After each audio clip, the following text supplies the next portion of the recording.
Hey everybody, thanks for watching Mike and Olive Review Things. My name's Olive and this is my dad, Mike. Today, something was released on Netflix, and it's a series, it's 10 episodes, and it's called Dark Crystal.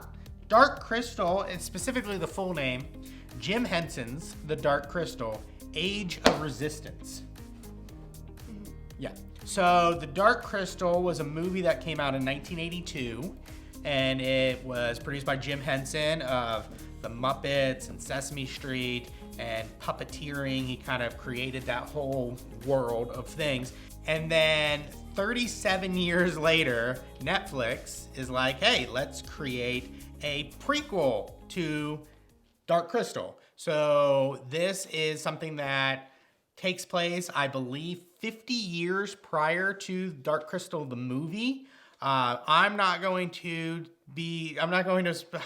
pretend to be a Dark Crystal expert.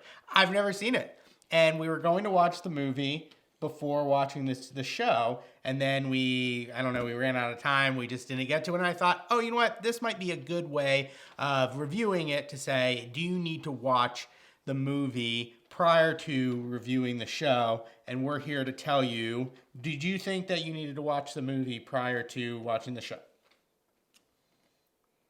Yes, because I didn't understand anything. Correct. Yes, because we didn't understand anything. We did not understand anything, but I don't necessarily know how much this episode would have explained things because it's 50 years prior to. So I don't know if everybody's going to watch it beforehand. Do you want to watch the movie before we're going on to episode 2? Well, I think since we started the season already, we need to finish it. Then maybe after we're done with the season, maybe a couple days later, we go to the movie, then review it, then. To be clear, we've only watched the first episode, so we're only going to talk about the first episode. You don't have to worry about spoilers or anything because we don't know anything more than that happens in the first episode. And so the first episode's title is called End, Begin, All the Same. And there is a lot of information to take in, even in the first 3 minutes of the episode. It basically starts out like the Fellowship of the Ring for Lord of the Rings, and with a giant explanation of the Dark Crystal and the Crystal of Life and the bad guys. I don't really remember what their name are, and the good guys, and that they're using this, and there's this, and I wrote this quote down. They're using they're stealing the life from the crystal they've sworn to protect, and to replenish themselves so they can cheat death. What's sworn? Sworn to protect. Like lie? No.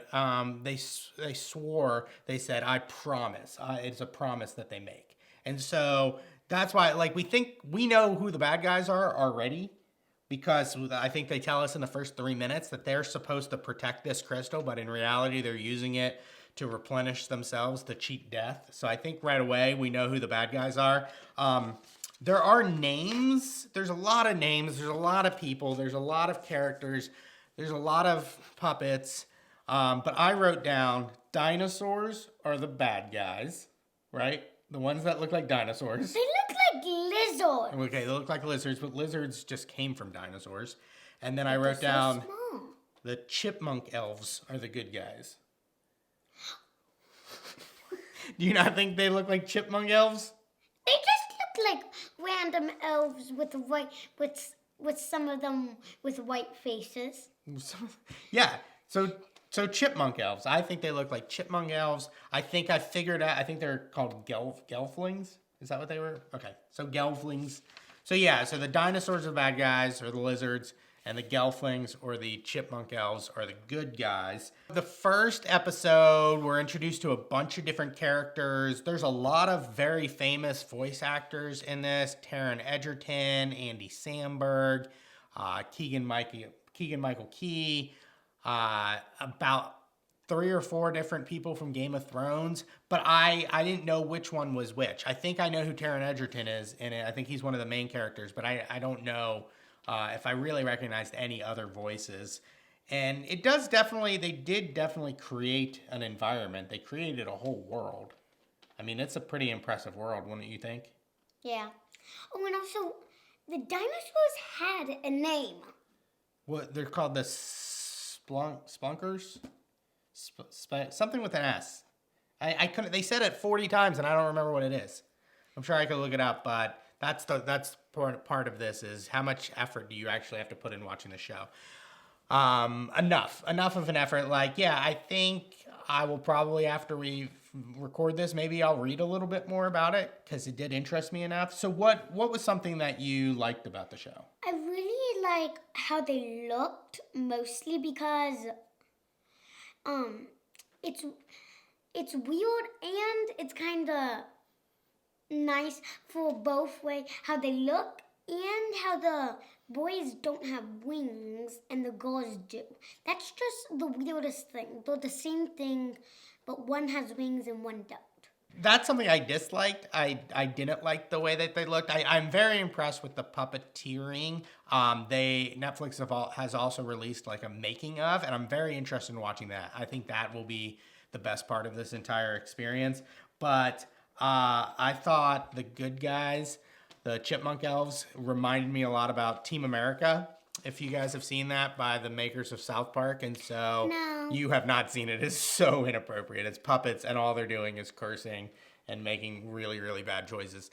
I also thought they were making the bad guys, the dinosaurs, like they were really gross looking. So they did a good job of that, but there was like a lot of gross, like snot and goo and pus. Like they were like leaking stuff out of their nose. Yeah, I don't like how the dinosaurs looked.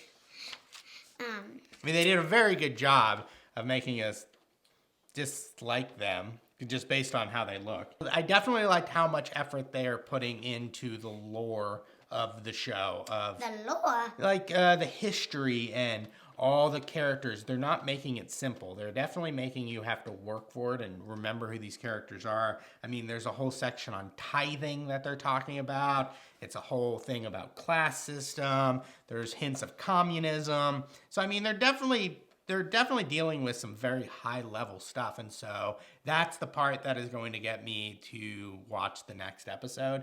I just be like, oh, wait, that was interesting. So so that I said something I disliked, and like, what is something that you disliked? Well, I disliked the dinosaurs lying to the people, even if you don't call it lying. I don't know why. I didn't say it was lying. I said that was yeah, they're totally lying. They're tricking. They're supposed to be protecting this crystal, and in reality, they're taking advantage of all the chipmunk elves. And then at the last part of the first episode, they do something way worse to the chipmunk elves than lie. I don't want to tell them that. Yeah, that's definitely a spoiler. If you watched Game of Thrones, you know that something happened in the last 30 seconds of the first episode. There's something that happens in the last few minutes of this episode that you're either going to be in or out based on what happens. It's not really a spoiler. It's just something that, hey, is going to be a hook. And so you're either going to be like, yep, I'm in, or nope, I'm out. But you were really sad during that scene, right? Yeah. What about scary? Is this good for 7-year-olds? Yes. You hesitated. And there's one more thing that's really weird. How are there puppets when they have feet? I could see their feet. Well, there's a combination of puppets. There's probably a combination of models where they have the toys like they look like they create. And so, yeah, there's going to be some overhead shots. But that is a good way of tricking people into thinking, oh, this is a real world. It's not just puppets. I can see their feet. Well, someone on the ground, I could see their feet too. And they're doing a good job of that. How can they blink? How can they talk? How can they move? They're puppets. That's what Jim Henson does. Yeah, but I saw.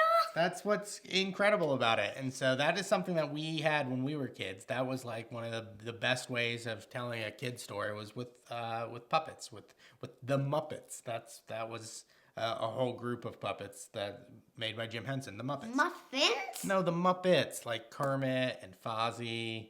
Do you not know the Muppets? You know the Muppets. Miss Piggy, Ralph, Beaker. Oh man, I have failed you. So yeah, so it is pretty scary. I definitely would not say if your kids are prone to any kind of jump scares, spiders. There's a gigantic spider in it. There's straight up murder. I mean, they definitely murder somebody, and so it's. We don't know if it's a murder. We don't know if it's a murder, but we're pretty sure that it's a murder. But the fact that you think it's a murder, I mean, just be straight up telling you right there. So yeah, I don't necessarily know if it's good for kids. I think it's not going to like give you nightmares or anything, though, right? No. So yeah, so maybe a little scary. We're going to talk to our 3-year-old. I definitely know that she thinks it's a little scary, but let's hear from her. Before we do that, what is your rating? My rating's a 6 because 1, it was sad. 2, it was not really scary, but like this much, like a teaspoon. A teaspoon of scary. So I'm going to give it a 7. I think it has a lot of potential. I think there's a Venn diagram of people who like Lord of the Rings and people who like puppetry, and this is right in the middle of that. I'm not crazy about puppetry, but I love Lord of the Rings. I love Game of Thrones. I think this is a good entry for Netflix into that world of fantasy. I liked it. I would say that it was probably a little too confusing for me until the last 5-10 minutes, and then I thought it got really good, and I was like, oh, okay, yeah, even though it's confusing, and there's a lot of different words that I don't know, and a lot of different characters, I understand the essence of what's going on. So that's good. And now I think we're going to bring in our 3-year-old Penny, and she's going to give you some of her thoughts on if she thought things were scary. All right, so we wanted to bring in our 3-year-old Penny. And Penny watched a lot of the first episode. She didn't watch all of it. And what did you think, Penny? That purple thing was scary. The purple thing was scary. And why was it so scary? Because a baby ate it. A baby ate it. Oh yeah, that purple thing. Oh wow, I wasn't even thinking about that part. Yeah, there's a bunch of scary parts. There was a part where she went to feed some kind of plant or animal, and then it turned kind of crazy and it tried to eat her. So yeah, that was probably not even one of the top 5 scariest parts of the episode. So Penny's not actually crying. She's just fake crying. And so you're not going to watch any more episodes, are you? No? Penny, take your hands over your eyes. All right, so you're not going to watch any more episodes? You're not? Yeah. Yeah. No. Yes, you're not? No. Okay.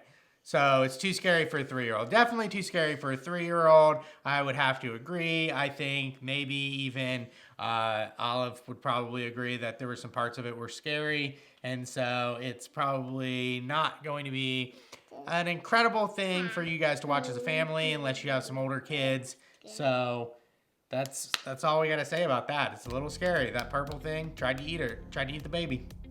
So thanks so much for watching this episode of Mike and Olive Review Things with Sometimes Penny. I hope you come back. Bye. Bye. Bye.